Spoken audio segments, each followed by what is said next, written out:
So, welcome everyone to another one of my chess streams. This one is definitely a lot different from the ones that I've done in the past because we're remembering one of my repeat opponents from the past, FIDE Master Boris Privman. I don't even know how to start talking about how. Let me see. How I ended up getting to know Boris over the course of maybe 4 years or something. So first of all, this guy is a longtime chess player. I think he's probably excuse me, one of the most prolific chess players that we've seen. When I think of chess players who've played a lot of games, I think of Korchnoi. He really played a huge number of games, which is understandable because he was a world champion contender and probably could have won it if he had any support. Another person who comes to my mind is Jay Bonin, who just does not leave the Marshall Chess Club. So that's kind of the person I would say is he's probably the person who alive today has played the most chess games, if not is the all-time most who's played the most events and the most games. But Boris comes to my mind next as people who've played so much chess. This guy, I actually didn't look at his rating profile before I started this. Maybe I should have to fact check myself. But I'm pretty sure that when they started recording ratings online, he was already 22 or 2300 at that time, which was not super uncommon. There were a few players back then who just came in with a very high rating because the strong players were there before they started putting ratings online. But I'm under the impression that he has been playing for his entire life, and he's been playing extremely actively that entire time. For example, I remember once so I used to work at Kings and Queens Chess Academy, right? And I hosted a lot of the tournaments there. That was one of my tasks as one of the people working on that team that produced, well, not to say produced, but that helped Grandmaster Abhimanyu Mishra break the world record. So I was part of that group. And we did other things besides private coaching. We did group lessons and tournaments. So the tournaments were mostly my responsibility for most of that time that I worked there. And so when we had tournaments with higher rated sections, Boris would often show up. And sometimes our schedule had to change because of scheduling conflicts and so on. And if Boris showed up and there was not a tournament, he would immediately be on the phone trying to find out where can he play next. He would sometimes play more than one event in the same weekend. He would play events in the middle of the week at the Marshall Chess Club. So he was playing probably 10 games a week for years and years and years. So he's played tens of thousands of events, and all at the 22 to 2300 level. So he's a pretty formidable force, at least in the U.S. chess circuit. At least I mean that he was. And he's been there for such a long time and playing at such a high level that he's faced many really strong players.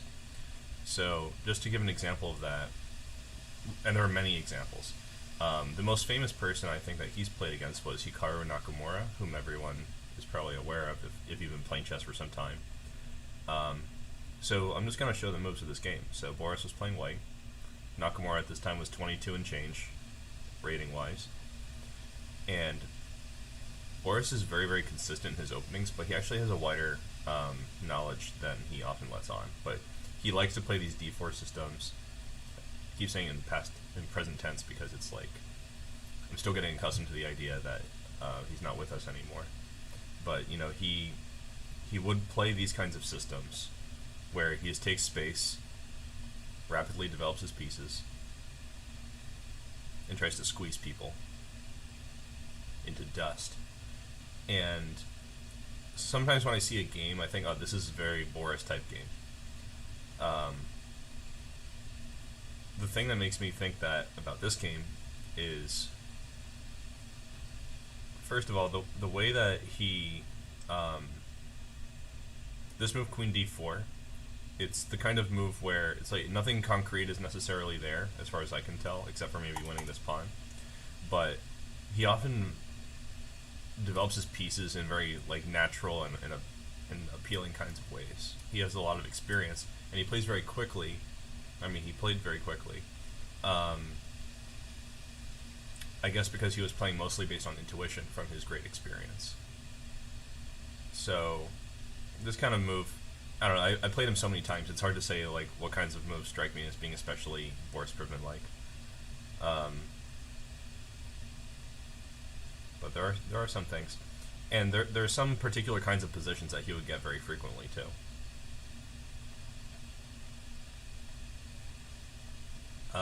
The result of this game was a draw, and the kind of draw that it was is something that is totally expected for Boris. It was a rook endgame draw. So he used this checkmating threat to get all of the pieces off the board. He liked to trade pieces and go to the endgame as quickly as possible when it was not losing. He'd basically always trade pieces. And this strategy of trading all the pieces it served him well for a very long time. I mean, he has many good results against players like Larry Kaufman and so on. Probably just because of his great skill with few pieces on the board. And so here we have a position where Boris has an arguably very nice pawn structure. He has the potential to create a pass pawn on the queen side one day by advancing all of these pawns if he can just arrange it. And he also has an actively placed rook, so he's kind of ready to roll if black doesn't do something concrete. So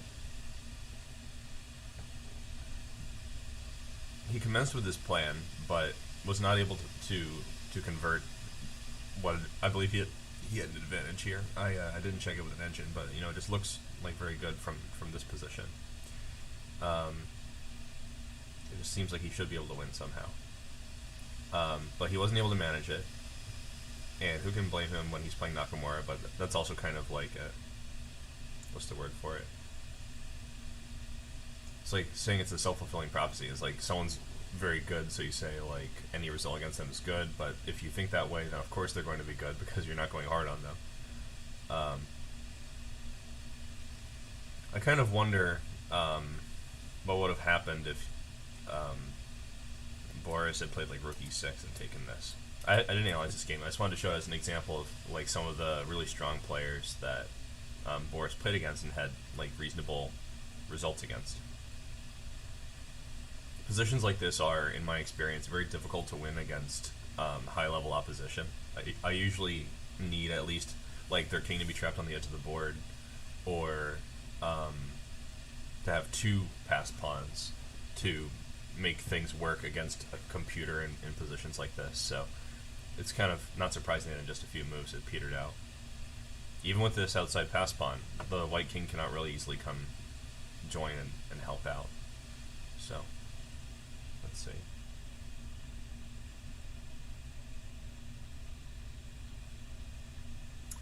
I wonder what would have happened if he... No, it's not really anything. Anyway, so didn't mean to analyze it, just showing and telling. And this is obviously a draw. And this is a very Boris kind of draw, because there were so many times when I saw him at tournaments, even when we didn't play each other, where people would get an endgame, and they'd go to Boris, and they'd ask him, like, oh, what do you think of this? And he'd look at the board and be like, oh, he's just a draw, and like point at the board, and just be like, what do you want? It's a rook endgame. Rook endgame is a draw. And often in practice, he managed to draw these rook endgames. Of course, here he was starting from a pretty good position, so that doesn't sound very good, but I don't know, I didn't analyze this deeply, so maybe he actually got the best result. Anyway, so I played him many times after we met in like 2018, I think, because I guess a little bit about me too. I started playing tournaments in 2009, I guess, but that was in high school, so I was focusing on my classes and things like that, so I didn't really play a lot of events. and I played even less when I went to Rutgers University 4 years later. So for the first 8 years of me playing chess, from 2009 to, let me see, 2017, or however many years that is, I really wasn't that active. So it was only when I started getting very active in like 2017, 2018 that I started running into Boris. So here's the first ever game I played against him, and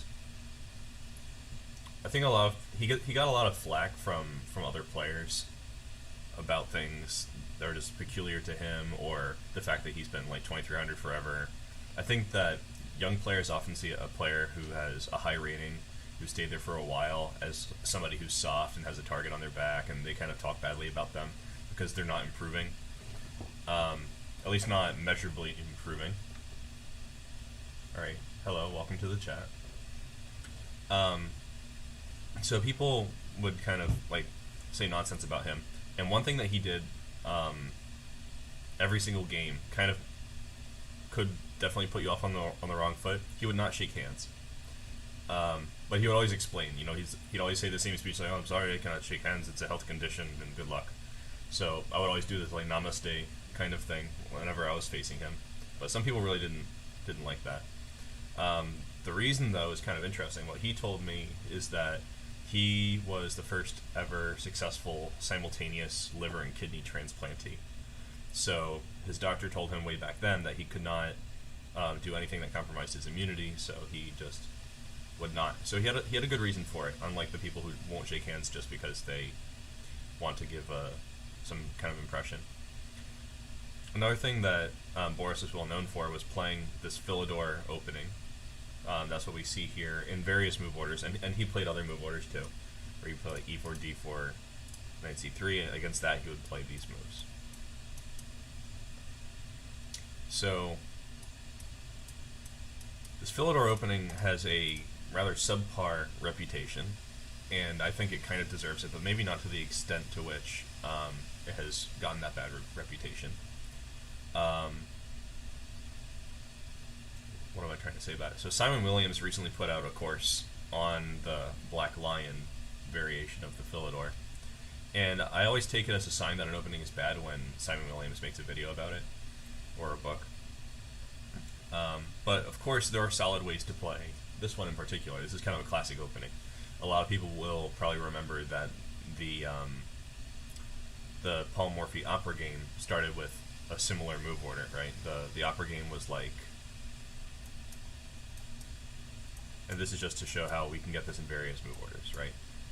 Now in this position, if black plays, well, you can't play knight f6, so you probably start with knight d7 and then knight f6. And if we played knight c3 as well, then we would reach basically the same kind of position, but through a different move order, so it's called transposition. So Boris played this opening and its transpositions regularly. By the way, in the Morphy opera game, they played bishop g4, and Morphy took on e5, which led to basically a forced win for white. But this is much later in time, so people play better than that. We build on the mistakes of people before us. So, yeah, this was my choice against this. I saw many players go up against Boris and try to take him in this endgame, where they'd take and trade the queens. And I've been meaning to make a video about playing without queens, just because some viewers requested it. And what do I have to say about it? Well, this is one of the really interesting positions where we have no queens very early in the game. The play is still like extremely concrete, because both sides have a major problem to solve, that their pieces are not developed.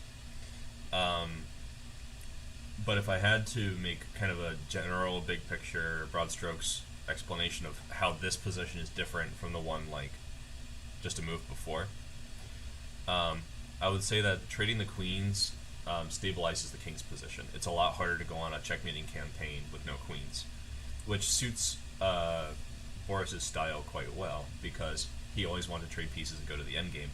And so once the queens are off, there might be just kind of an increasing tendency for more and more pieces to fly off the board.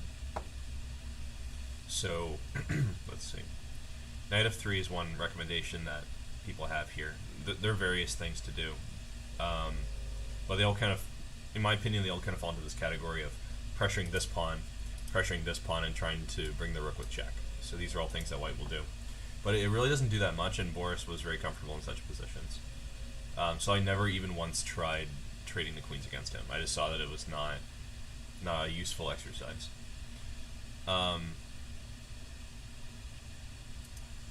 Recently, Grandmaster Pepe Cuenca recommended this line for black. He said to play bishop e6. I don't seem to recollect whether or not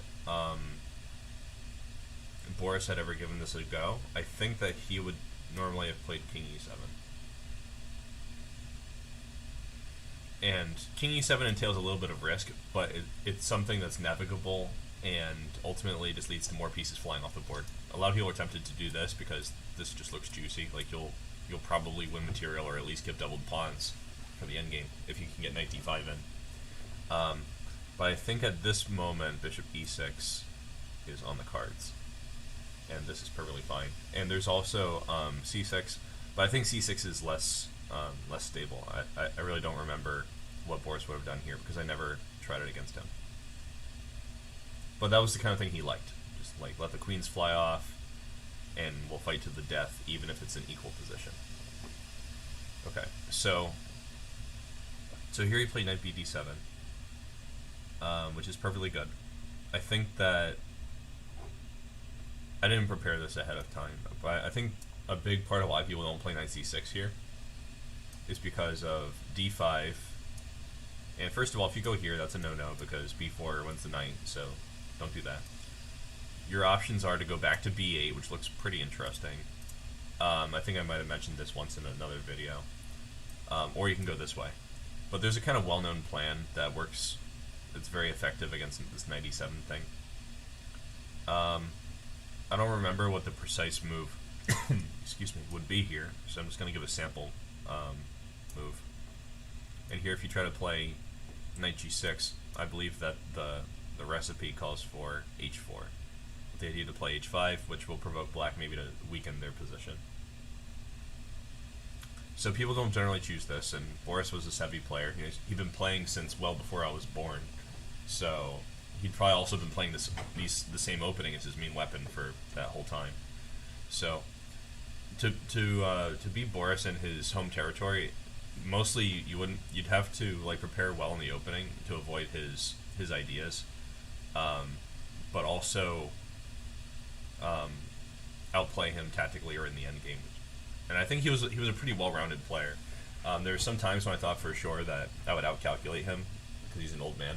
That's another thing that like young people say, like, oh, he's old, just make it sharp and he'll lose. But he regularly navigated very sharp continuations with me at the board in our 20 games that we played. Yeah, he's my career #1 opponent, I would say. I don't think I've played anyone that many times in rated play. So back when I first played him, I was playing with g3, which has kind of there's a major idea behind it, but I think it's maybe not that strong these days, and I've switched to other ideas. But my idea with this sort of innocuous g3 move is to play bishop g2, which overprotects e4. So the typical simple tactical idea in the Philidor of like taking on d4, like building pressure, like you'll castle, bring the rook to e8, take, and then take here. This is a pretty simple common idea that people use in this opening, but now with the bishop on g2, it's not really going to work out. So that's kind of the idea, but it's also to an extension control the d5 square, which I think back when I played this, I like didn't really appreciate it. I was training, well actually, hold on. Yeah, this was in like 2018, I guess, when I was like 1900. And I hadn't read any opening books at that time. I've read a bunch of chessable books since then, since chessable came out, but I really hadn't read any opening books. So I was just going off of whatever my analysis was at home, kind of reinventing the wheel. So I missed a lot of subtle points. For instance, I think at this point in time, I thought that c6 meant that black only wants to play b5, and I immediately played a4, which is a good move, but it's interesting to consider what happens if black does not play c6, like if they just refuse, like they play rook e8 trying to put pressure on e4, and we just, also improve our pieces, like we play rook e1, protecting e4. And let's say they play like bishop f8 to open up the rook. This is a very normal maneuver, which is why I chose these moves. And let's say I play like h3. The idea of h3 is to stop knight g4, so that when I play bishop e3, there will be no harassment lawsuit on g4.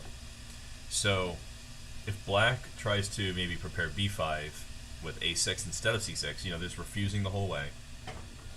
And here they want to develop their bishop, but they don't want to play c6, so they'll play b6.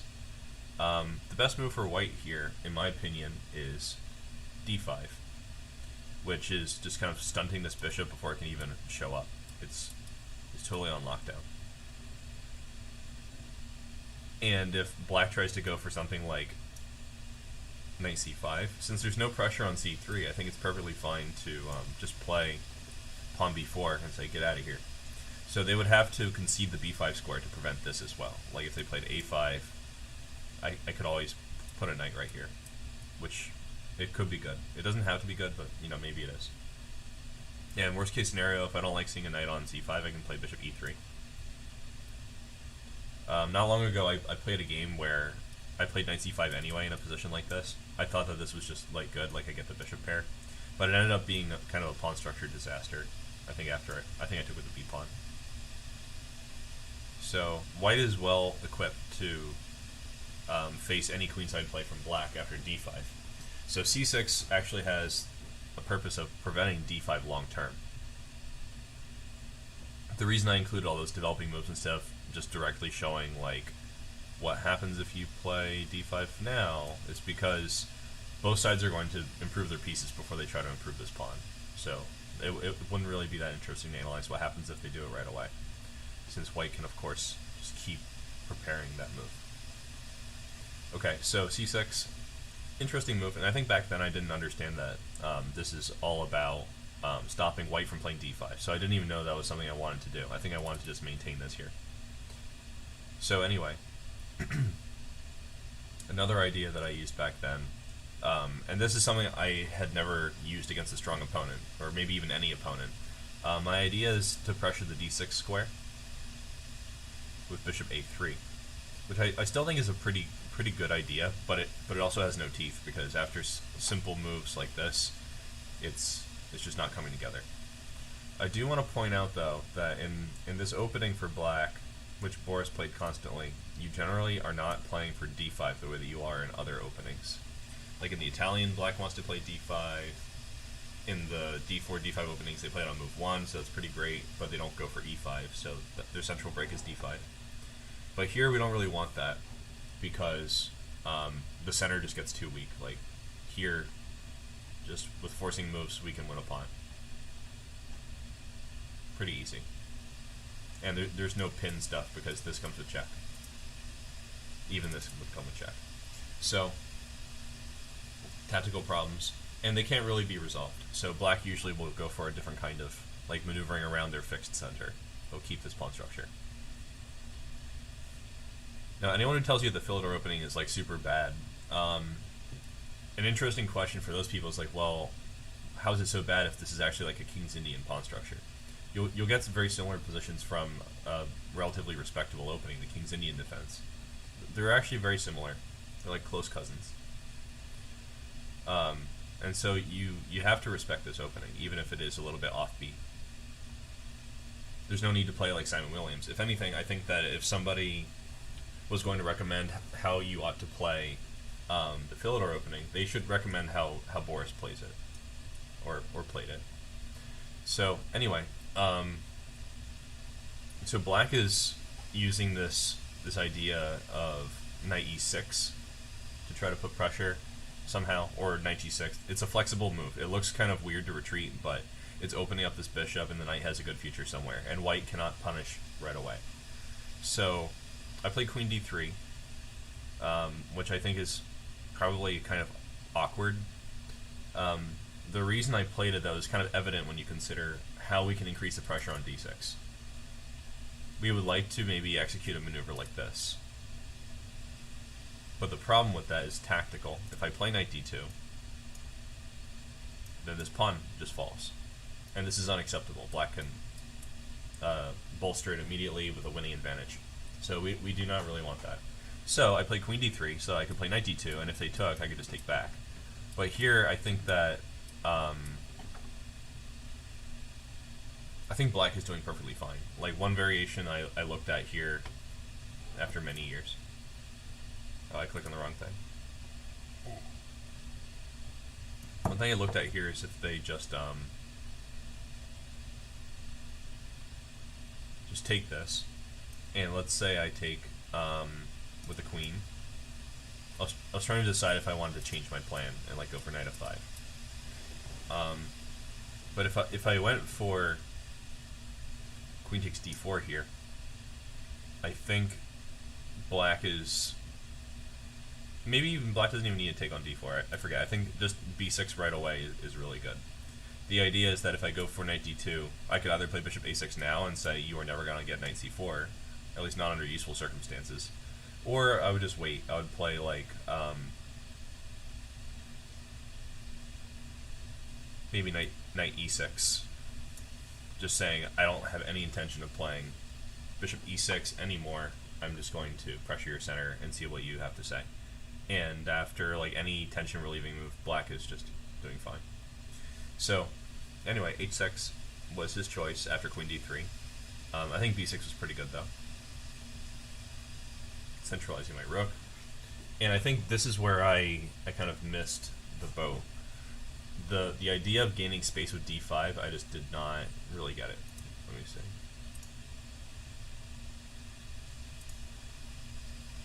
So let's say I had played it, like if I played d5 here. This is the first part of the game that I had commented back when I was analyzing this in 2018, which is kind of telling. I had no idea what to say about the first 13 moves of the game, pretty much.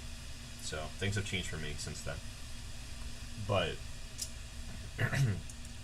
so the variation I looked at was one where I play d5, they play c5, and I only really analyzed like what white should do after this. But it's pretty clear that black should not go for c5 here. Like, it just gives up this square and it has no other use. So I think that it would have been more critical to consider this variation, especially since the c pawn is hanging. And I actually didn't check this out at all. So let me see what's kind of important about this. I think that probably I would take, hold on.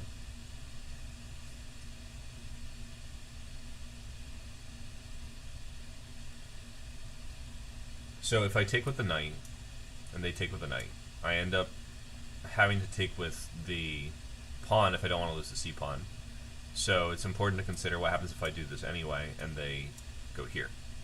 Well, I think that they might be in some trouble here tactically.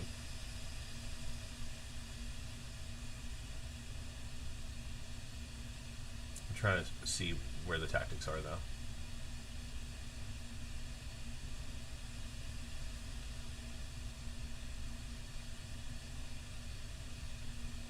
One thing that jumps out to me is this move.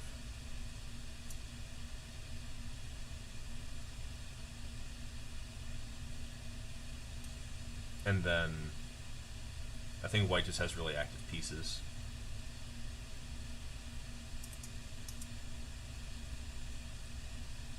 I'm kind of like postulating on the air here. I have other games to show, so maybe I'll come back to this position later on. But it's kind of interesting what to do. Actually, I'll just check with the engine real quick, just because I want to let you guys know what I think here, or what the good move is. So yeah, after knight takes d5, I think the trades are kind of, I was not happy with them. That's why I delayed here. So the engine recommends my second move, which is e takes d5. And if you play something like, let's just pick a sample move like knight g6. Then after knight b5, I think that, well, the engine likes this a lot. It makes sense to me too, because after like queen d8, knight d2, you can still keep putting pressure on d6. So this was something that I didn't really get back then. That d5 was worth considering, and in fact, it's probably the best move. And I think I had a couple other chances to do it. Actually, no, maybe just one chance. Another thing that I kind of didn't get here was I just wanted the bishop pair, because people at Kings and Queens were just like going nuts about the notion of the bishop pair. So I was like, well, I want the bishop pair. So I conceded some of my pawn structure and some time to try to force the bishop to come off. But I had kind of a double standard, because in some games I'd say I'm trading pieces to alleviate my space problem, but when Boris was alleviating his space problem by trading off this bishop for the knight, I made no comment of that whatsoever back in 2018. So it seems like I didn't really consistently identify the key point there. So actually, yeah, here's another moment where I could and should play d5. If anything, to like stop knight e6, stop this bishop from getting open at some point, stop black from opening with a rook. So d5 would have been pretty snazzy here too. And the analysis is pretty similar to the other analysis for d5 in the other position. But I started playing passively here, and I'm just lucky that I escaped by the skin of my teeth after this move.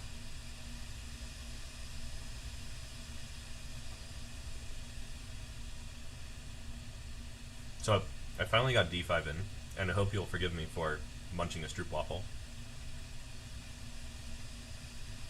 But this is like the worst time to get d5.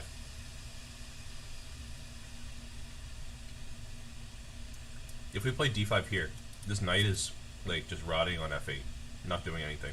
Like, it could try to come out differently, but it's pretty hard. I only played d5 when it was with tempo, and it led to the establishment of this really strong knight.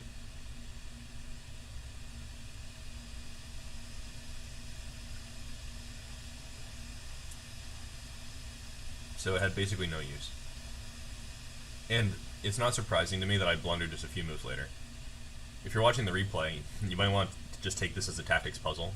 It's good to pause when you're studying something and try to solve it as if it was just a diagram.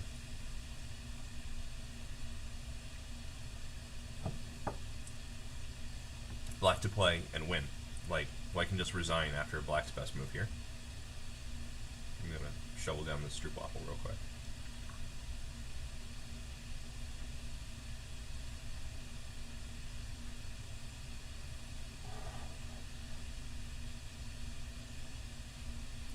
Knight takes e4 is the move, because it was really important that the bishop was guarding this square.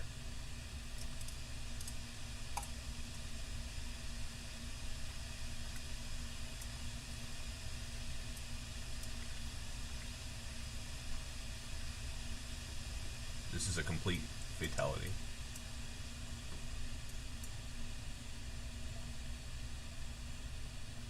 White has basically nothing for the queen. So he just completely missed it. And that kind of thing, yeah, that happens when you're an old player, but it's compensated with other things. Like, this guy, he played just so lightning fast. At least compared to me, he did. I would always be like about to flag when I was playing against Boris, because he just relied so heavily on his intuition. That was like that was his strength and his curse, right? Because when you rely so much on your intuition, you might miss things that are unintuitive to you, or things that are very concrete, like these tactical blows. But most of the time, his intuition would even guide him to the right calculation and to find tactical ideas. So it's really hard to criticize him. I remember one game that he played at a tournament where I was attending, where he was playing against some young person who later had a high rating, and he looked at the position and then just immediately sacrificed his bishop on h7. And I thought he had just blundered. Like, I looked at it and was like, concretely, this doesn't look like it's working out. And I still kind of stand by that assessment, that his Greek of sacrifice was unsound in that game. But he just understood the kind of play that would follow from there so well, at least compared to his opponent, that he was able to pretty easily convert it to a win in just a few moves. His opponent did not defend well in the resulting complications. So, anyway, Boris played f5, missed my error, and I was able to get away. And this contributed to my first game against him being a draw. But it's not how you might think. So let's fast forward a little bit. So I played knight b1 to try to get rid of this pesky knight on d4. So all my play from now on is kind of about getting counterplay, because black's position is just good. And he played this really strong move here, f4, to try to open up my king. If I take the pawn, it's just a waste of time and weakens my king. So I didn't even consider it. I tried to develop my knight. Makes sense. Rook e3 was not that good, I think. I thought queen g6 was strong. I expected this during the game, at least according to my notes. This is attacking two things. And like c2 is guarded by the knight, but it kind of nails the knight down to the defense of that pawn for a while. Unless white puts another piece on defense duty, but that's not really tenable in my opinion. So here I would probably have to play g4, because if I played king h2, another tactical moment if someone's watching the replay and wants to pause here, this is a total goner. Like, there's no way to guard this. So white would get checkmated in just a few moves probably. So g4 would be necessary, but then after h5, white's shelter is completely destroyed. It doesn't matter that black's pawn shield is not intact either, because they have the initiative. Like, they're completely in control. But if there's a turnover in the initiative, which is what I was kind of trying to go for here, black's king would also be weak. It depends on who has the play. So I tried not to play passively, and I tried to use tactics to justify everything. I was already in time pressure by move 28, and this is move 27, at least according to my notes. So that might explain why here I started playing some subpar but tricky type stuff. The best move here is actually rook takes e3, which is a move that I would consider these days that I didn't really consider back then. I just thought, on principle, if I'm not winning this pawn right away on e3, I shouldn't tolerate its presence. But white's pieces get active really quickly here.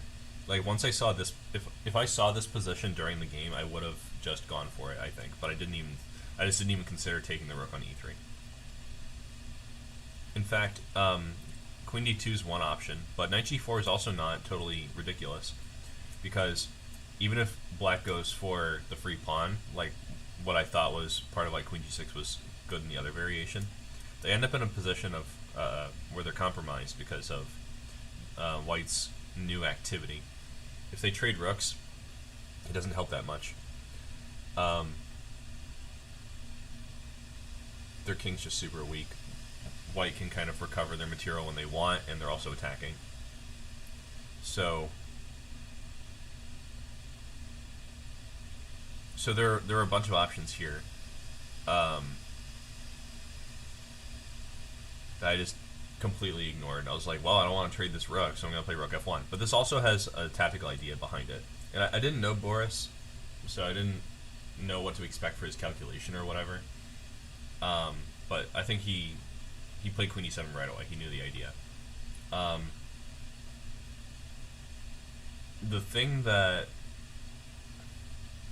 black would want to do here would probably be to take this pawn for free on g3, right? So the real question is, like, why can't you just do it? So this is another good moment to pause and look for tactics, if you're watching the replay. Otherwise, I'll just show you.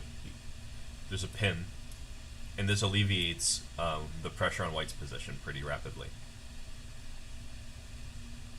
And just like seeing this much is not important. I think that you can pretty easily pick this continuation without that much information. I mean, you could even play, like, you probably even play this move. I didn't consider it, but now I'm just looking to see if there's like multiple good options, so I can like support my argument that you don't need to find rook takes d4. But you know, even if you pick this sharp option, you have ways of dealing with any kinds of threats that they can make. Like, this will come with check. Just move your king. Everything's good. So this was the tactical idea, and I had calculated that during the game.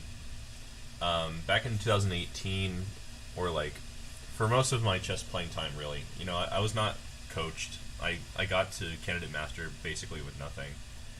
And my style developed naturally from what, in my opinion, is like things that win when you're a beginner. I just kept everything like beginner-esque and just kept like building on those beginner skills. So my positional understanding and my like deep strategic concepts, they're just not there. But tactically and attacking chess-wise, I've always been like pretty decent. So and also saving lost positions is something I've been working on since day one, because, you know, day one I played chess, I got a lost position, I had to work on it. So finding these kinds of ideas I'm well suited for it, even if it's a long calculation. But facing Boris over and over again was really difficult for me because he's just so solid. Like, alright, some people will say he's not solid because, yeah, sometimes Grandpa makes a blunder, but I think overall, like, his style of playing is well suited for facing someone like me. So I had to adapt a lot just to try to defeat him even one time. Alright, now, I think that here in my notes I wrote that rook e2 was winning for white. I think the idea is to play queen e3. So rook f3 would be to try to stop it, but then this allows, like, everything just kind of falls down on the queen side at that point. So it's kind of a double attack. And if I play c4, just to try to not lose that pawn for one move, then I have queen e3, king h1, queen g3, bishop e5 is coming up. So, like, let's say I play rook g1 because I don't want to get checkmated on g2. Checkmate on h2 will happen. There's just no getting around it. So rook e2 was pretty strong. So he missed a direct win, and this is where I started getting just pure lucky. But eventually it would be his turn to get lucky as well, because after several mistakes, like here, if I played a little bit more imaginatively, I probably would have tried to route my knight to the outpost square. But back then I didn't think that much about things like outpost squares. Like, I knew what they were, but I just didn't get it. We'll talk more about that later. But yeah, I played this kind of unimaginative move and had a second exchange. The reason is that if I don't, like, if I play king g1, then they'll just play like knight takes h3 double check, so I'd have to try something like this, but then after queen e5, I think this is lights out. Like, I have to go back to g1 anyway, and then we get to see the execution of the idea that was aforementioned. I forget what the direct win would look like here. Maybe just win this exchange real quick, because if I go here, then that's a disaster. Yeah, so here, white would have to sack. I wonder if I would play queen e1 first. No, because of rook f1. Yeah, so I'd just take this. And, you know, black's just totally winning in a couple moves. So, so I had to sack this rook right here to stay in the game. And I traded queens, even though it's very unpleasant when you're trying to get counterplay, so that I could try to drum up a swindle on the queen side. So swindle mode is activated here. And that's something I can actually do. So I gave that a spin. Brought my king over to help out my important pawns. Made it just in time. Started trying to attack these weaknesses over here. You know, just like logical, but not like really. It's not critical just because white's losing. Like, just being down an exchange like this, where black's pieces are all active, is not good. But, you know, I was doing the best I could, and I was able to start playing quickly here because, like, when you're swindling, it doesn't really matter, like, if it works. Like, you're not calculating to find a move that works because your position's bad. Like, probably nothing works if it doesn't jump out at you right away. So I was just trying to keep the pressure up. And so I played d6, which was lucky because he could have played rook c3, and after this, there's no way of saving the b pawn because the knight's hanging as well. So I could have lost right here, but I was lucky. He just immediately played bishop c7. And so I traded my weak pawn for that other weak pawn, but this creates a pass pawn, so I'm cruising to get a queen here. In the end, I did get a queen. So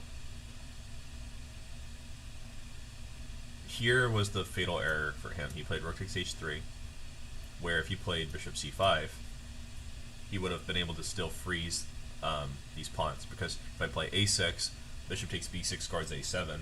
So even though the Prussian square is light, black would get control of a7 fast enough. And if I try to avoid, like if I play b4, tactical idea, I want them to take it so I can play a6. Here the king gets in, and it's kind of just a fortress, which is a little bit unexpected, but you know, it's cool. After b7, king c7,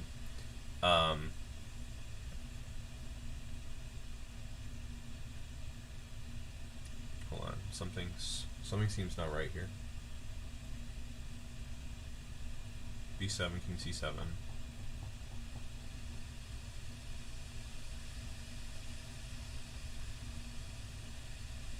Okay, so this variation is probably not a fortress. I think that the way to go here is with king e5.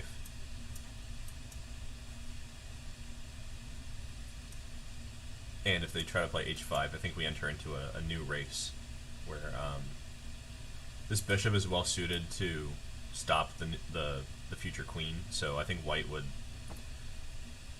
be in a good position here. So they have to just kind of give up all these pawns. This is just my on the fly calculation here. I think that this is probably a draw, because black cannot reasonably win against this bishop and pawn because they can't activate their king, so they can't try to use any of the king and rook against king and bishop techniques. They'd eventually have to just sacrifice for something, and that would only lead to a draw. So I think this one's not a fortress draw. That was my bad.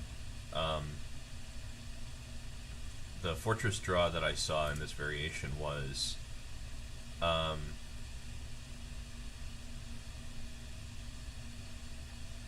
saw a fortress somewhere, but I think maybe that was in another game actually. So yeah, that was true.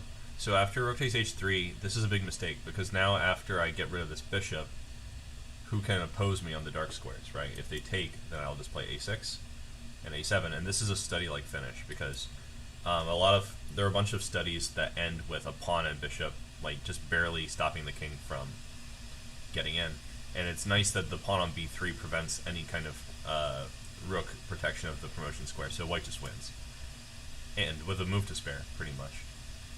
So that would have been really nice, but he played rook to h1, which was really strong, and I went in for the promotion things. Actually, it was not too late for him to draw here, if I'm not mistaken. Let me just add this annotation. Yeah. So here he could have drawn with king takes a6, because after knight b3, king c5,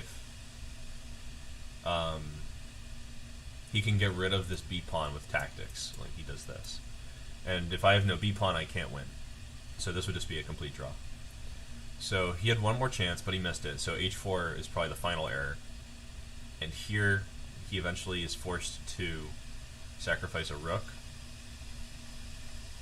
and sacrifice the queen to try to draw with king against knight and bishop, which is famously difficult. However, I was super confident here, because one of the difficult things about the knight and bishop checkmate, which I made a video about at some point, just doing a light chess training thing, you can see that on my endgames playlist. So one of the hard parts is just getting the king actually to this very position. So since their king was already on the edge, I was like, this is perfect. And I looked at my clock and I had 10 seconds left for the whole game. So I was pretty inexperienced in tournament play at this point. This is my first ever tournament with increment. I'm just remembering that now, as I'm having flashbacks to this. Yeah, first ever tournament with increment. So I knew how it worked because it's easy. It's like you hit the clock, you get a couple seconds, right? Every single time. But I didn't have it in my mind how that's useful to me. So someone criticized afterwards, they're like, why didn't you just make a couple useless moves to get extra time and then checkmate? And that didn't occur to me because I'd played my whole life up until this point with either no delay or 5-second delay. So if I just sat for, if I made a couple useless moves, it would not be nearly as useful as like making a move quickly, gaining, I think it was 10 seconds here, and like just doing, like repeating the position in different ways, like maybe 5 times. Like I could have played like, so this first move was good. Like once I reached this position, which is all kind of, this is clear, I need to control this wall and force the king to go in that corner. That's generally the winning technique. So once I reached this position, I could have just moved my bishop a bunch of times. Like I could go like here twice, that would give me like 20 seconds. I could go here twice, 40 seconds. I could go here twice. Well, maybe not all of those, but you know, I could get like an extra minute and then just think about it, like find the checkmate here. But here I flagged on this move in a winning position with mate in like, I don't know, probably 7 or something. So after here, the win would be after king e7, bishop b5. Now the king has to go in the corner.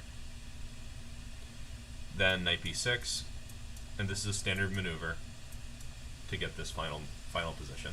At least I can say after all these years that this is like a trivial win for me. I've practiced this a bunch of times, and I think I could do it like in 10 seconds, no problem. But it was unfortunate at this time because this was my first encounter with this guy, and it'll be a long time before I could beat him, and we didn't have a ton of draws. So this next game against Boris like destroyed my understanding of chess. So I'm going to go through this. The first part's kind of not super critical. It's just opening stuff. This is French defense, and it's a pretty modern line of the French. Well, actually no. At this point, it becomes kind of old school. Like my model game for this variation was a Kasparov game, so that's kind of back in the day.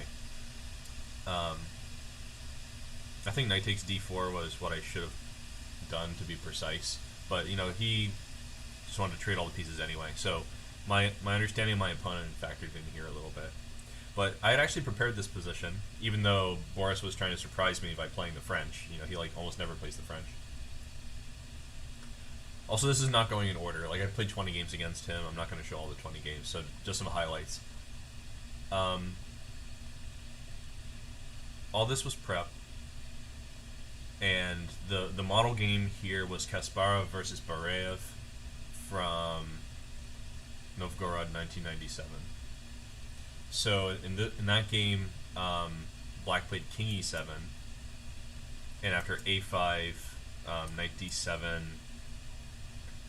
king d2, g5. Bareev was trying to undermine White's structure, but he can just kind of maintain here. And there was a nice attacking idea, if I remember correctly, f6, yeah, with rook g1. And this is really what I wanted. This was actually an improvement over the Kasparov game, I think, because let me say, hold on, maybe I'm getting this mixed up. I have a couple variations written here. f6, rook g1 novelty. Yeah, so in the game he played e takes f6, it looks like. But the annotations from Kasparov showed that after f takes e5, like if he plays rook g1, f takes e5, bishop h3, he takes f4, rook a e1. Even though White has just sacrificed their whole king side, their pieces are so active. They're going to get something back. So Black is more or less tied up here. So this is really what I wanted, and I was hoping he would just let me do it. But, you know, he played something strong, a5.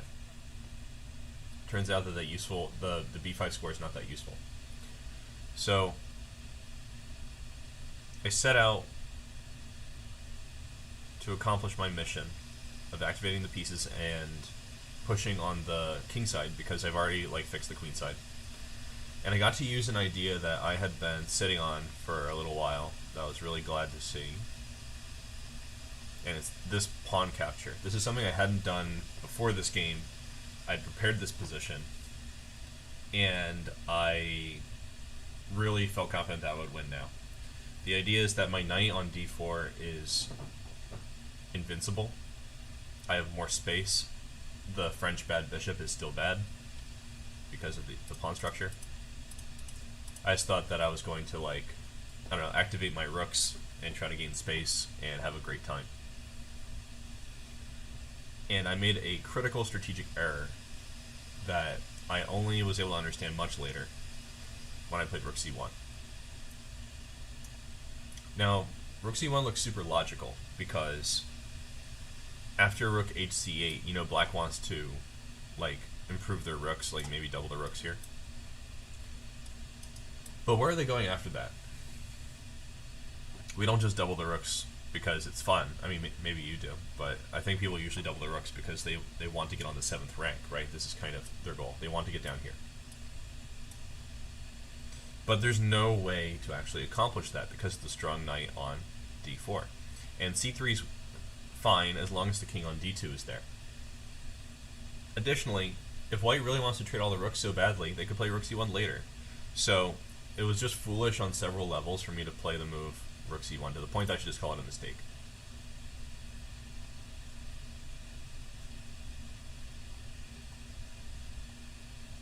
Now here's where things got kind of like Freaky Friday for me. So when I was playing this game, I was like, that's a bad bishop. It's always going to be bad as long as I let these pawns sit here and look like trash. So I thought, in the endgame, I couldn't even be worse. Worst case scenario, I'm equal. But as I got closer, you know, he started playing f6, which has an interesting idea behind it. And he played g5, so he's trying to dismantle my dark square control that keeps his bishop bad. And here, I played d4, which I knew was not good during the game, but I also was at a complete loss. If I take here,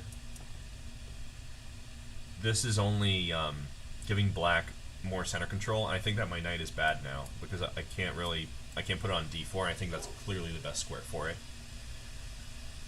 If I try to come onto b5, that's not b5, that's b5. They'll just snap it off and bring the king to go collect that pawn. My king cannot access any of these squares controlled by the pawn on c5, like d4. So I would often want my king to enter through d4 later in the game too. So this trade would be super bad. But I don't have much else that I can do, because if I leave the c-file, this rook is unopposed, so black is doing fine on the c-file. They're preparing b5 to try to awaken this bishop, so the bishop's just getting awakened no matter what, either through b5 or through this maneuver. So I still felt pretty good about it, because I thought, you know what, after I play d4 I still have more space, and I have this b5 outpost. So as long as my knight has an outpost, the bishop, even if it becomes a good bishop, like if it came to like f5 or something, I should still be fine, right? I thought I had tactical targets, like everything looked good, but I had no plan at this point. I was just deprived of things to do, and eventually I just kind of blundered and lost. So all of their pieces got active, and now I can't maintain control of these light squares because my knight's useless to that effect. My king can't stay after bishop h5, and so the king was just able to get in.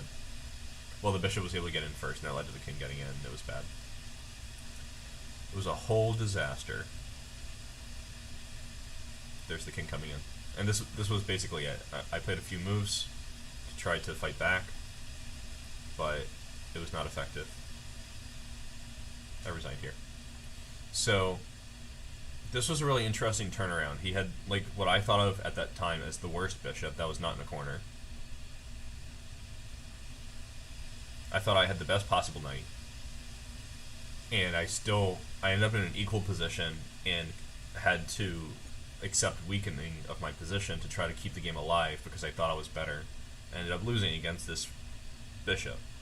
So what I should have done to execute this strategy better is I should not have played rook c1.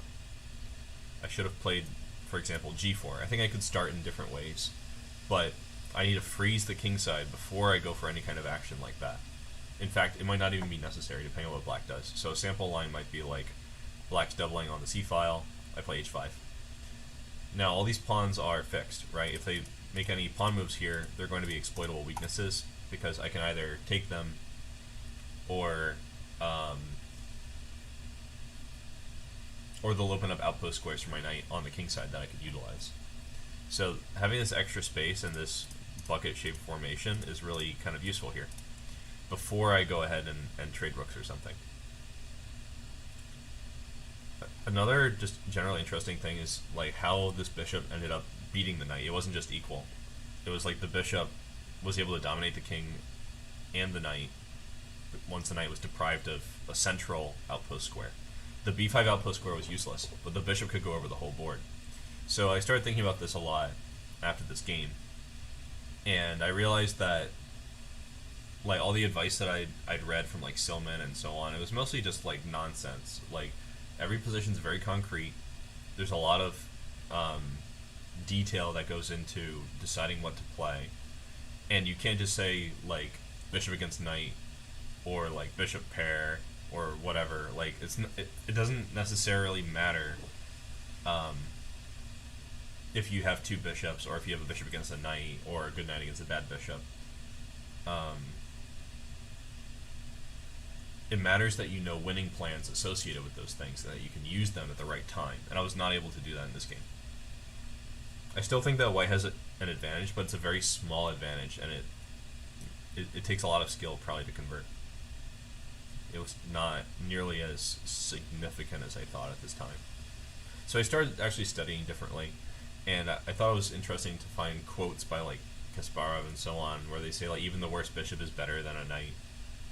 So even if it's not something that's true all the time, it's kind of a good thing to keep in mind as you're learning that maybe you're just wrong. Like maybe the things that you hold as principles are not real principles. They're just kind of, they're guidelines, and they're very loose guidelines. Alright, so this game's back from when I was like getting close to 2200, and I didn't actually touch 2200. I think I could probably do it when the pandemic is like not such a big deal. I think right now it's not safe because like FIDE World Cup, people are getting the COVID virus and stuff. But you know, maybe in a year or two I will try to get 2200 officially. But I was very close when I played this game back in like 2009. Like, I guess this was also 2018 or something. Oh, actually, the first game I showed where I played him was from like 2016, so that was pretty early on. So, yeah, this game was also an instructive loss.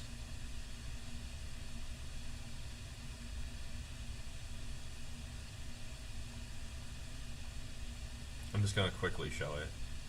I came up with a pretty good idea for the opening. Previously, I'd been trying something involving like knight c6 and queen a5, but this idea was not that good. I saw this game. I saw a game where Magesh tried this.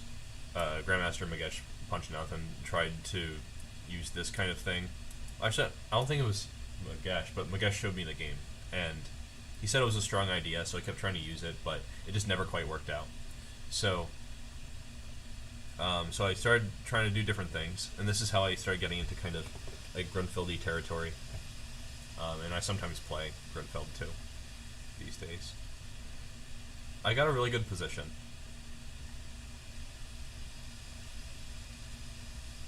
And here, I decided to give up this pawn for activity. I just saw a bunch of like tactical resources and active moves that I could play, and I got excited. And then I found this move.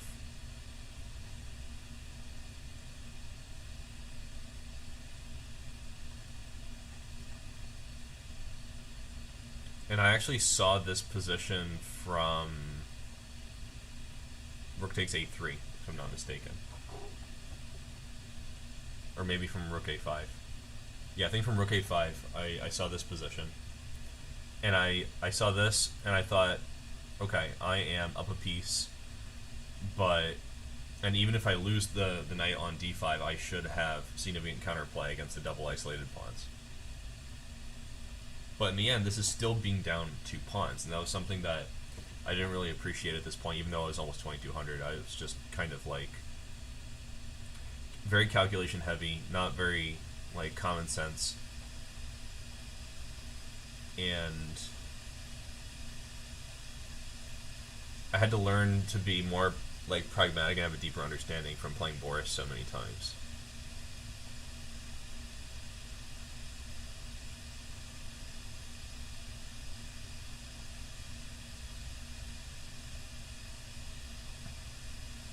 Even though I had active moves to play through the whole game, I nevertheless ended up in a completely dead lost position. There was really nothing for me to do.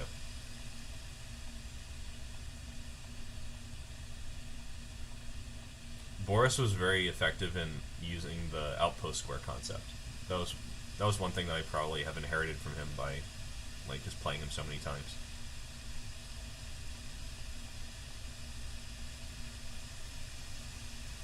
The reason I said that was the bishop that went on c6 earlier was like outpost square.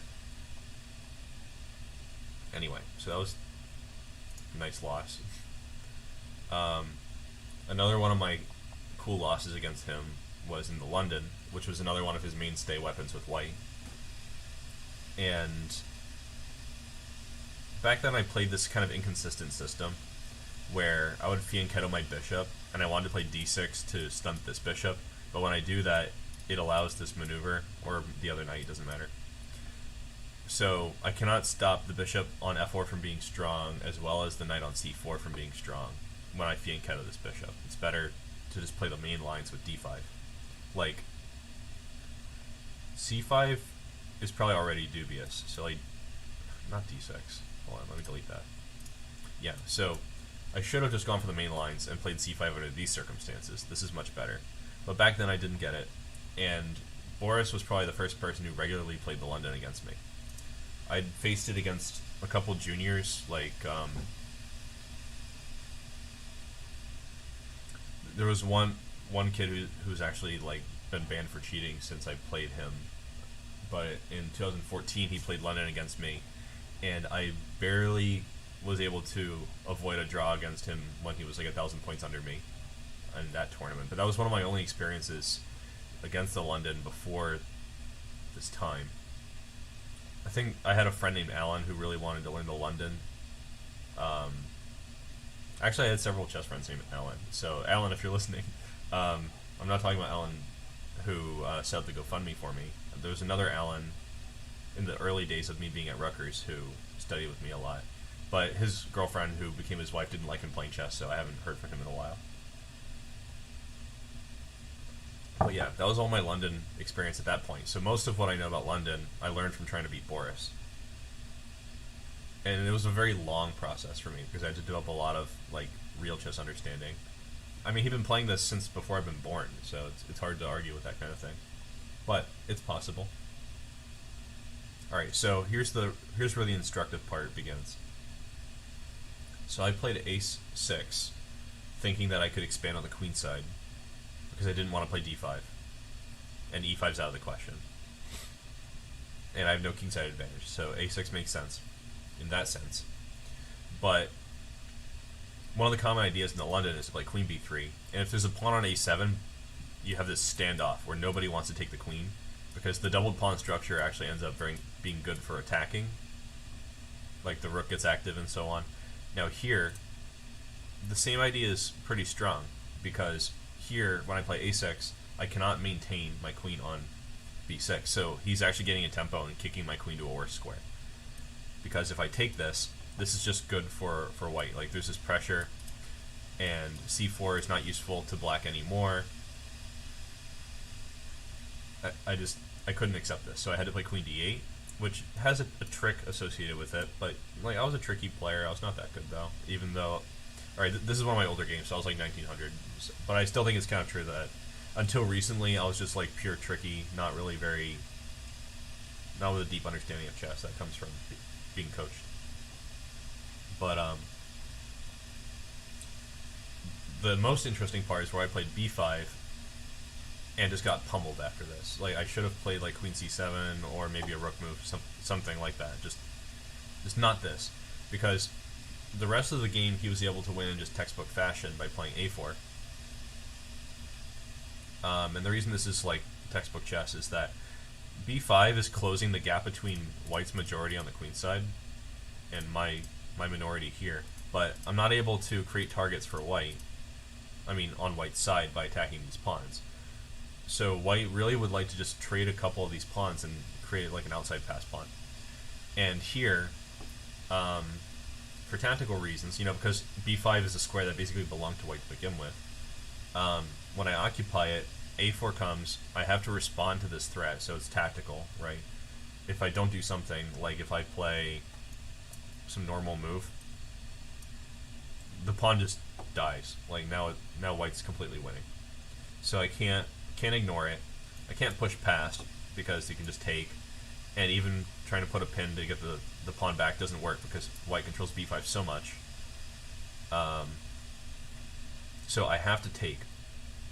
And this maintains the material balance for now, but it also opens up all of white's pieces, makes them very powerful.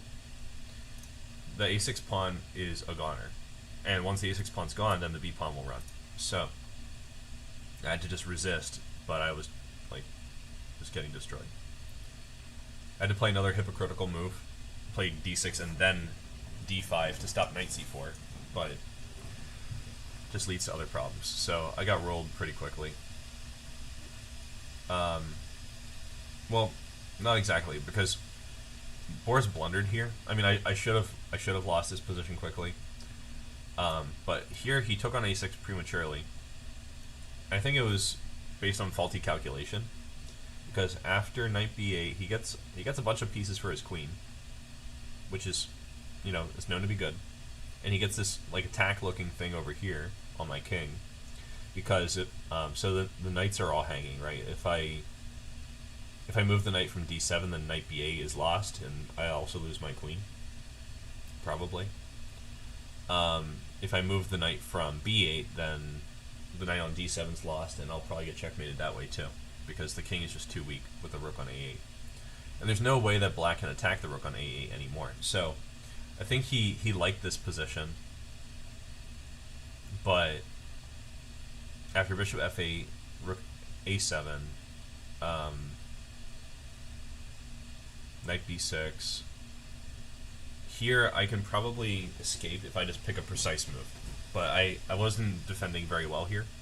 I played knight a6, which is losing. Knight a6 is intuitive though, because I was under the impression that white wants to play bishop c7 to win this knight on b6. So I wanted to control the c7 square. So I just went ahead and controlled it. Like I played pretty quickly. I might have even been in time pressure here already. That was another thing I had to work on a lot to play Boris. Like I always get in time pressure. So knight a6 was actually a big mistake, and the reason's kind of subtle, so I'll just show it. Knight c6 is what I should have done, but when I go here, he gets this rook takes e6 move. I don't remember if this surprised me at the time, but it's a very strong move, and the idea is if I take it, then there's this check. I can only go here, and there's this check, and it's a nice checkmate with two bishops and a rook. This would have been really cool, but it would have happened to me, so I wasn't able to allow it, no matter how nice it looks. So knight c6 has the idea that if you sack here, bishop e5 runs into this. So there's no mate, no dice. Black's winning. So that was what I should have done, but I didn't really, for whatever reason, I couldn't see that. I didn't really consider it. I think my calculation was also not very good at this point, because it was like 1900. But anyway, after all these complications, I played queen f1 and am dead lost on the spot because of back rank problems. The way that I should have avoided the problem, it like really jumps out to me now, how I should have escaped my predicament. But this was incredibly hard for me to find at the time, to play g5. With the idea that I could always run away with my king if both rooks invade the back rank. I just need to be able to like trade off these minor pieces. Like let's say after g5, they play rook a8. Let's pretend. I would take this bishop. Well, maybe let's say that they just take the knight, because that's makes more sense.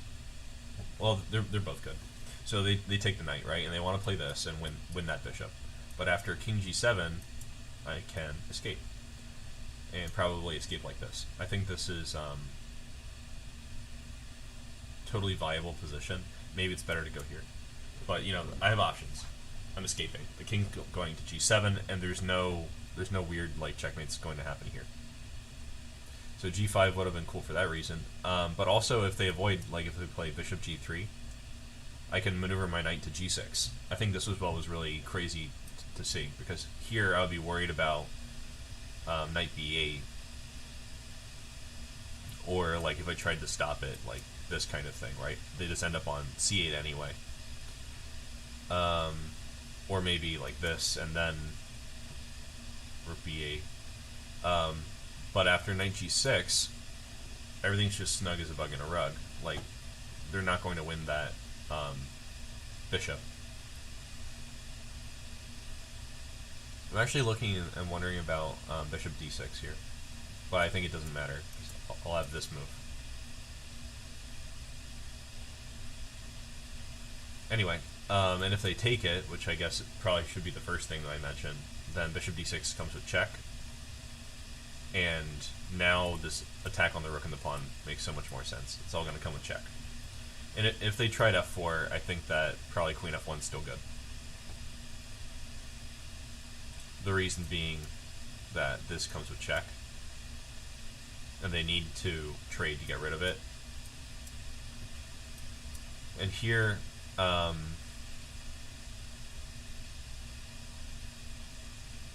have at least a draw.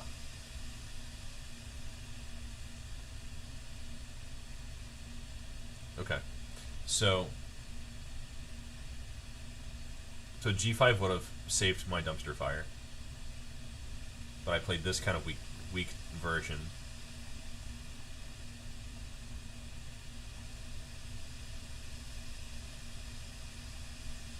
And I had to face the music and just resign right here. So this was another kind of instructive game. I had this weakness on a6 that I really should have lost the game on the spot for, and even when I kind of made a comeback based on his miscalculation, I just got another kind of lesson about material imbalances. This game's just an example of how Boris and I sometimes had games that were like a complete mess. So we're just going to go quickly through this one for fun. This game's kind of like his game with, actually no, we had another game that was similar to this one. But I played d6. This was even earlier on, I think. So queen a5, this was an idea that I kept trying to use, and I never successfully employed it. I even lost some games because of it.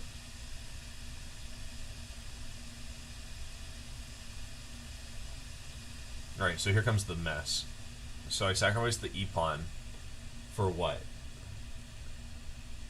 Instructions unclear. I don't know what I did that for. But, you know, the show goes on. Queen c5 I flagged as a blunder. I should have traded queens. I really didn't want to trade queens. I had to become comfortable with that playing against Boris too. But the reason this is a blunder is that after knight e7, if I play like king f8,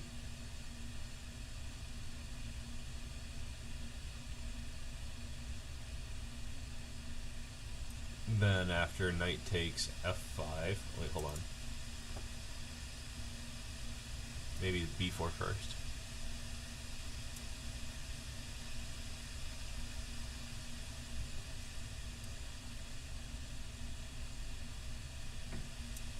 Yeah, after b4, and then like whatever move black chooses.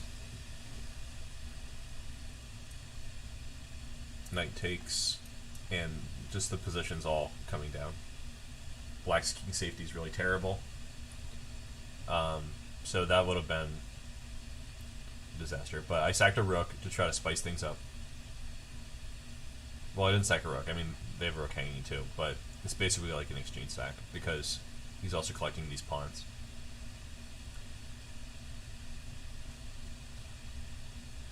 I had like basically no regard for material for a long time, but whenever Boris could snatch an extra pawn, he'd usually manage to do good things with it, in my experience. So here's where the mess intensifies. I had to sack my queen, and I'm just going for counterplay.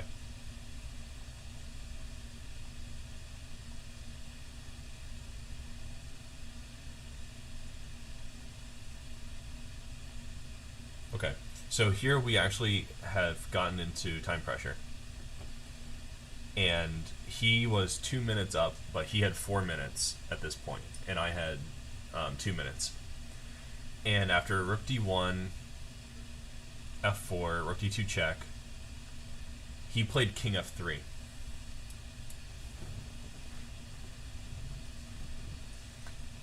And I paused the clock, and I said, Arbiter, king f3 is illegal. I want extra time on my clock. And this was really funny, because normally strong players don't make such crazy mistakes. And so he was kind of like looking very embarrassed. And I got the extra time, and he played king g1. And at this point, because we were playing at kings and queens, there were a bunch of kids like just playing and like spinning on chairs and stuff like right next to us.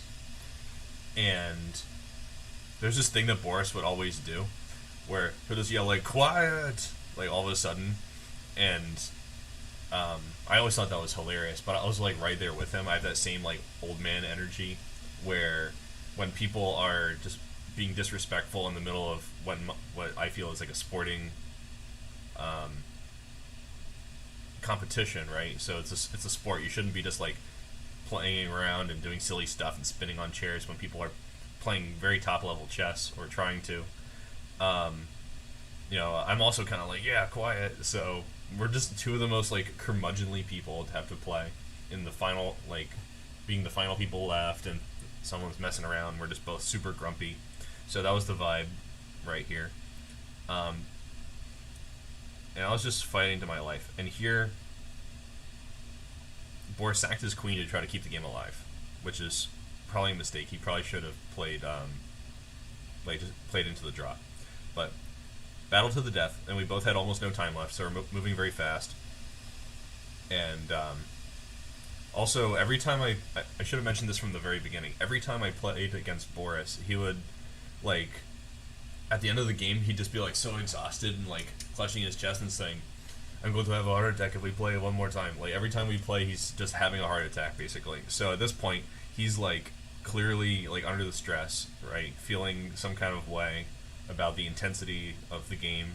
And that's probably why he played the illegal move. He was just, like, going bonkers from the complications and all these turnovers.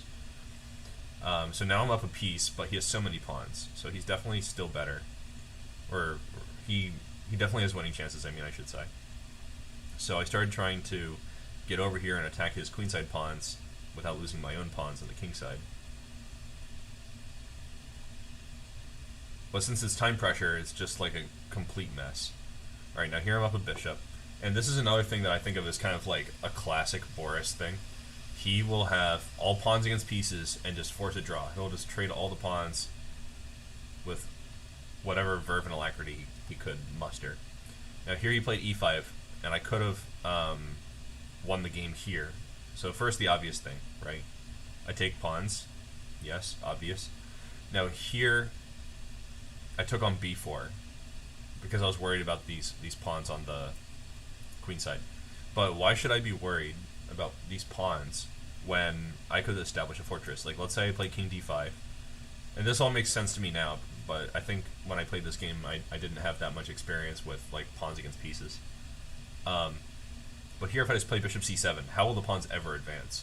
Even if I chose like a subpar version of the same, right? Like a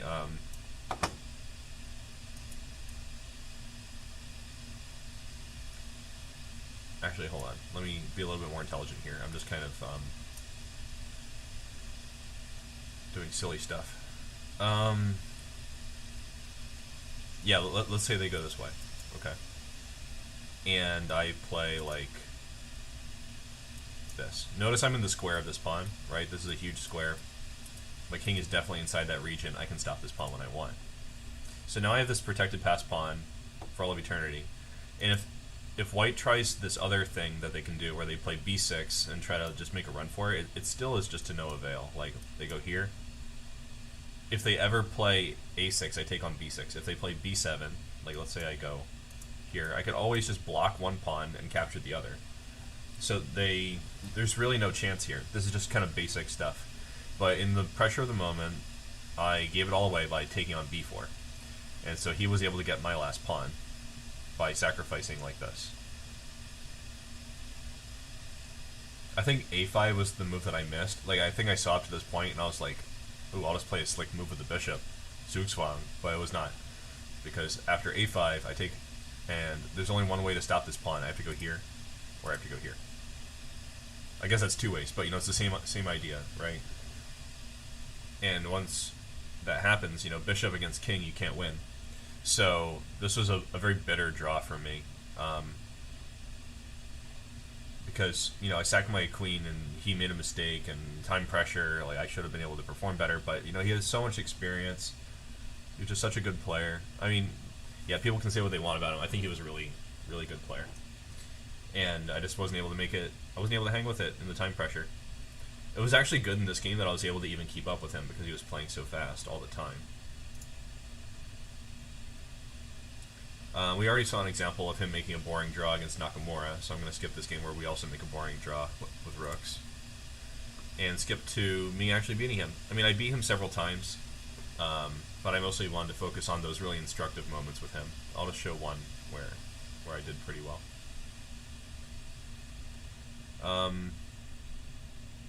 Maybe I'll show two, because one of them's actually quick. I played like a miniature against him. So, at some point, I moved away from playing g3 and bishop c4, and I tried g4. This is a pretty nice idea. Boris is very conservative, so I did not expect him to take on g4. He played exactly as I anticipated, so I'd prepared this for him for the match. I mean, for the game.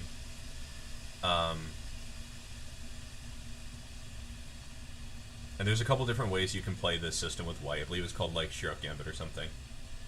Alright, Shai has a good question. What is my overall score with him? It's definitely on his side, but I don't remember what it is. I know that I've beaten him probably like 5 or 6 times out of 20, and we have maybe as many draws, so that'd be like 12. So it's maybe like +2 for him. In the late stages of our battle, I was able to draw or beat him basically every time, just because I kind of figured out what weaknesses I needed to work on to match his strengths. But I don't remember the exact score.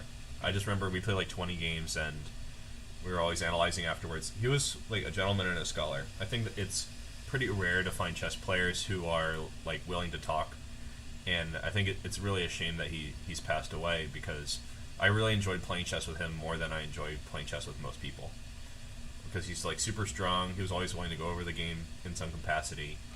It was pretty nice. I don't remember how to pronounce your name, so I apologize, but good to see you in the chat. And yeah, draw might be considered almost as a win in this case. Yeah, because when I started playing against him, he was like 23 and change. At some point, almost 2400. I think he was above 2400, like in the old days. And when I started playing against him, I was rated like 1900. So yeah, draws were kind of like a win, but I don't care really about the rating that much. So I have to admit, I accepted draws against him very quickly on a few occasions, but they were mostly because I was under some pressure. For example, one game where we were playing, we drew in like 7 moves, and the reasons... Alright, first of all, he offered me a draw. It was the final round of the tournament. I would make money by accepting the draw. I had a lesson that was beginning soon, so I was worried about getting late for the lesson that I was going to teach. And also, because of Boris's medical condition, he had to take medication at a specific time all the time. And I also knew that it was like getting close to that time, like he told me. And I didn't want to like hold him at the chessboard when he had other important things to take care of. So with just all these different things involved, I accepted the draw. And yeah, the rating was good, the money was good, but it still feels bad to me to take a draw anytime unless it's a fight to the death. Like, I really just don't see why we should show up and then shake hands to agree for a draw. So in that sense, it's not a win, but in other ways, yeah, it could be construed as a win.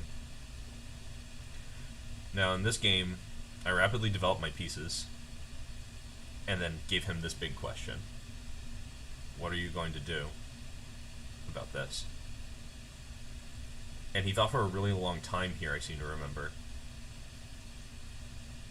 Because he's going to lose this knight, right? 1, 2, 3. 2 defenders, no way to add defense.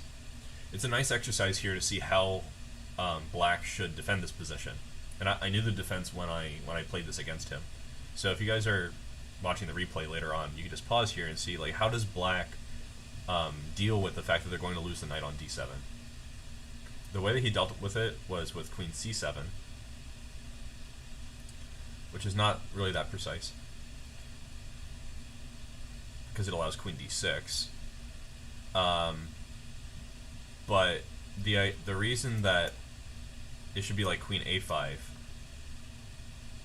allowing f5 is an interesting idea. I think this is not the first time I used this against him. I think the first time that we played, I was able to win his piece. But in another game, he played f5. So yeah, f5 was interesting, but I think it runs into en passant, and then there's like weakness problems. I don't remember. Yeah, I did make a video, that's true. But anyway, if I take this, then there's rook d8, and that's the defensive idea. It's very, very neat, very clean. I like it. It's a cool idea. But anyway, after queen c7, I played queen d6, and just rapidly developed all of my pieces.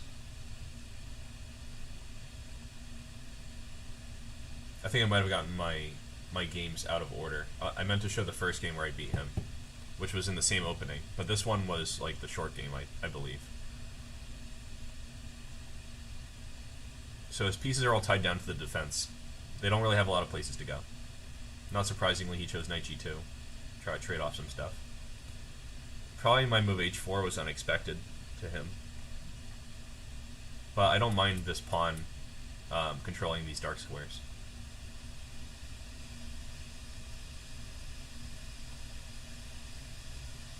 I'm just kind of fast forwarding here, just because, like, I think the most important things were the games where I played against him and learned something really critical.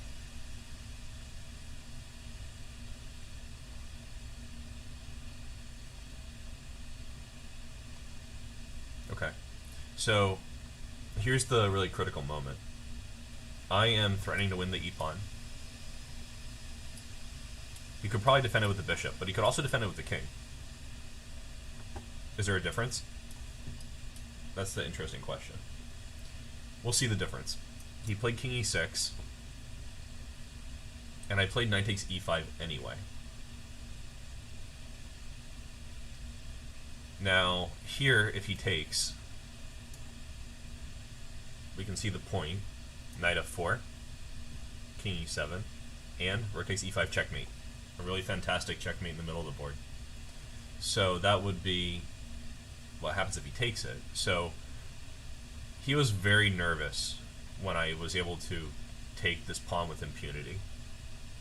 And he should be, because he's also like losing this knight. So he took on b4, I took the knight, he took on c3, and I checkmated him, because it's over. Like, knight takes e5 was such a critical blow. He really had to play bishop g7. Probably he avoided this because he wanted to activate his bishop by moving his king, so he could like get at my king, rook c3.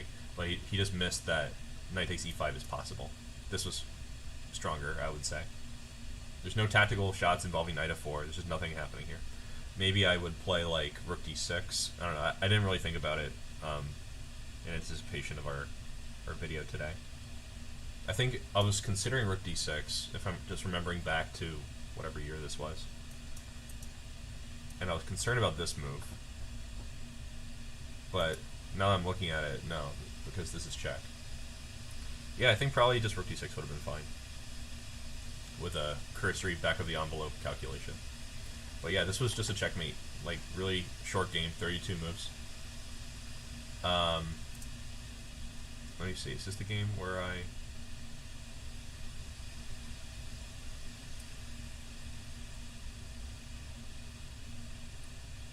This is another one of my wins against him. Let me see what this was.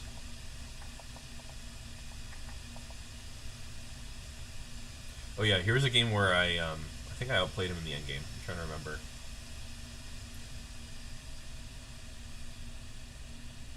Yeah, beating Boris at his own game, sort of, I think is what happened in this game. But it was a very complex struggle. I don't know what I would really say about it. I'll show the moves because they've already started, but I think the most instructive bits have gone on. So yeah, Boris was a cool guy, and it's too bad that I won't be playing against him anytime soon. The last time I saw him was at a tournament, because that's where I always see Boris. And he was telling me that he was moving to New York so he could go to the Marshall Chess Club a lot and so on. And part of why I decided to do this video is I noticed that there was not a lot of there's not a lot about Boris when you just like Google search him, right? There's kind of his obituary or something. There's a couple like chess.com threads where people are like, what happened with Boris? But like people don't really know him that well, I would say, in the chess community. Like there's a few people who played him a lot, but they don't know the personal side of him. And I doubt that. Well, there's probably people who've played like way more games against him than I have, because he's just so active, and I'm not as active as other people are. But I think it's nice to share what games he played, because at least against someone like me, because his games against the grandmasters like Kaufman or Fishbane or so on, they're all in Mega Database, but they don't have a personal account of that guy. And I think there's often the narrative when you are learning about someone's game is like, here's famous grandmaster so-and-so, here's some schmuck that they played against, and here's what happened. And it's kind of like the person who's not the GM, they don't really get a lot of credit. Like, I remember maybe 2 years ago, my friends Coach John Brosnan and Luis Bonilla, they told me that a chess book had come out by Joel Benjamin, where they used one of my games, and it was like me against his student. So they were talking about all the things that happened in that game, but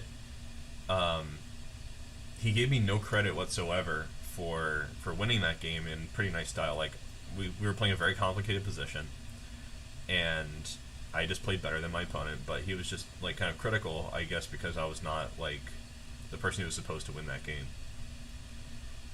So I think there's a similar situation for Boris. Like, he's played so many people, he plays pretty well, but he hasn't really gotten the kind of credit that I think he deserves. So I wanted to show all those times that he beat me up and stuff. So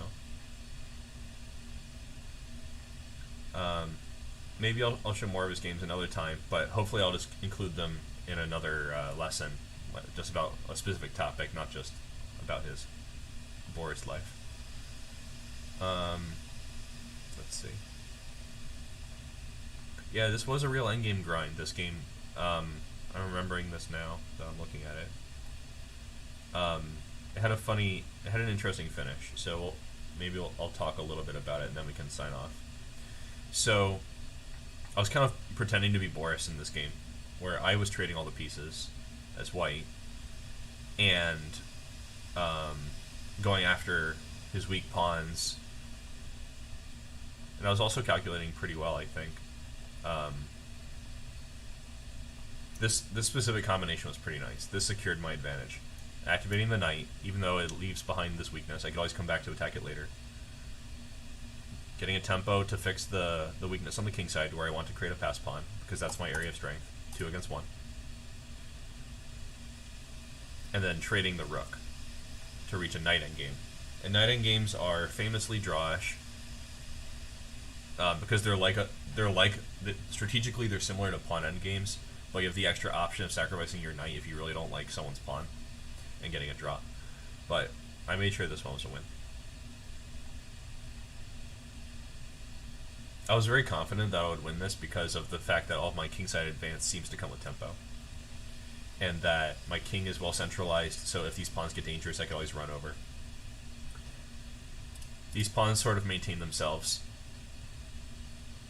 And it's fortunate that I also have this tactical blow where, like, no matter where he puts the king, I can take the a-pawn. So it just becomes, like, there's no way he can sacrifice his knight for both of my kingside pawns.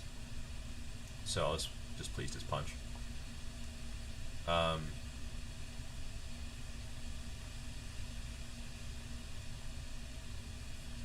This sequence is pretty nice too. Just chasing the knight away from the relevant area of the board, which is where I'm trying to promote. I guess he could have come back in with knight d5, but it's not as useful because these squares are dominated by pawns, so the knight can't really get much closer than this. So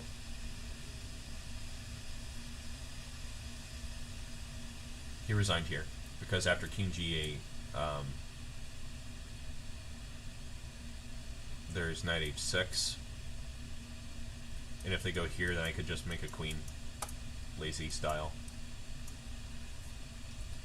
And if they go here, it's more or less the same. I want to play king e6 just to, like, try to give a checkmate, but then there's, like, checks to my king, so it's just better to do this. I forget, I think I saw something where I could make this one a queen.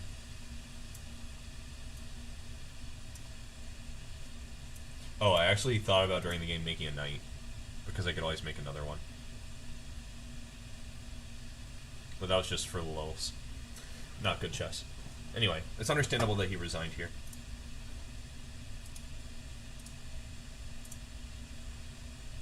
Alright, so I guess that's all I really wanted to say.